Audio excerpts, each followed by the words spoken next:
Hi mga ka-nature, welcome back to my channel vlog number 4. At dito nga mga ka-nature ay Portugal ang ate girl nyo. At bago makarating ay madadaanan natin itong mga puno ng nyug sa tabing daan.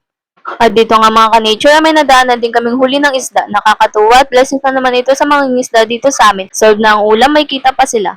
At dito nga mga ka-nature, paakyat na tayo. Dumaan nga pala mga marinyo sa may wagang gate. For the go talaga ang ate girl nyo. Abay, bago pa lang simula ay pagod na. At dito nga mga ka-nature ay nagtatawanan kami. Dahil mas marami pang pahinga kaysa sa lakad. Ay talaga naman for the go. At ito na nga mga ka-nature ay nagpatuloy na kami. Kailangan nga palang umakyat sa bakod para makarating. Kaya naman mga ka-nature ay agad-agad naming inabot ang aming mga gamit para hindi kayo madulas sa pag-akyat. At pagkatapos nga pala ay nagpatuloy na uli kami sa aming paglalakad.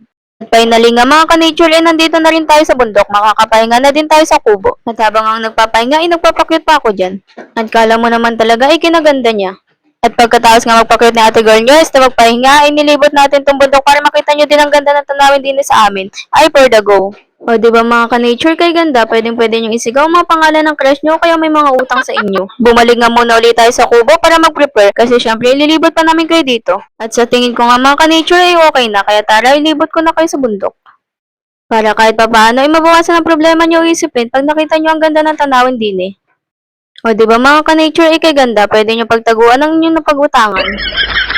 Pero mga ka-nature ay joke lamang iyon, nilibot ko lang talaga kayo dito ay para mawala ang inyong mga problema o isipin. Kaya naman maglalakad-lakad tayo para mas makita nyo pa magandang tanawin. O diba mga ka-nature ay kaganda? Pero bago ang lahat mga ka-nature ay maghuhugas muna tayo ng isda at hindi na nga kami nakapag-almusal at dito na nga lang daw sa bundok. At ito naman mga ka-nature ay paborsakan sapagkat gusto ko rin maranasan kumain sa bundok. Lalo na mga ka-nature kung may kasamang kape ay talaga naman for the go. Kaya naman mga ka-nature ay papas forward na natin ito para mabilis tayo matapos. Pagkatapos ng mga ka-nature ay tayo kukuha ng dahon ng saging. Pero ang totoo talaga niyan mga ka-nature, may dala sana kaming plato pero wag na lang daw at may dahon naman din eh. Kaya naman for the go ang ate girl nyo. At hindi naman tayo pwede mag-inarte mga ka-nature sapagkat nandini tayo sa bundok. Kaya ano pa nga ba ang gagawin natin mga ka-nature kundi pagganahin ng utak para mabuhay? At sabi nga mga ka-nature kapag may tinanim ay may aanihin. Kaya ito mga ka-nature ay makuha muna tayo ng dahon ng saging dahil madami na ako nasasabi wala pa kami nakukuha. At dito nga mga ka-nature ay nagpaputol na ng dahon ng saging ang kapatid ko.